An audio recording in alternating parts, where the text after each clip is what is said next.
A warm welcome at Kapivit Ay, mga Kapisha. madam. Isang Matcha strawberry. matcha strawberry. Large na ulit. Yung regular. Yung regular. Kamusta naman yung araw nila, ma'am? Okay naman po. Parang ngayon ko lang ulit napadaan dito, madam. Busy po eh. Pupunta din ako ng BGC ko eh. Minsan nag-stay din ako sa BGC. Saan sila sa BGC, ma'am? Sa Uptown po malapit. Ay, okay. Sa Uptown. Dami kayo nandun, Ma'am, repeat ko lang po yung order nila. We'll be having s'mores mocha latte po na large. Saka isa po, half mac and cheese and half fries with hot chicken po na mild lang po yung spicy na, ma'am. Hi, sir. Welcome. Isang matcha 1 liter po. Sir, welcome. Isang Spanish. Isang Spanish latte. Large na. Yan naman na. Lakayan mo yun.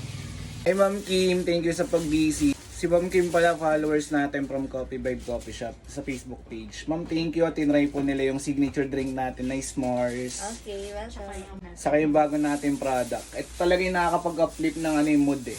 Sa araw-araw na napapagod ka, the way na yan yung i-consume mo. May iba yung mood mo, the way na into good vibes. Yeah. Bye! Thank you, ma'am. Thank you.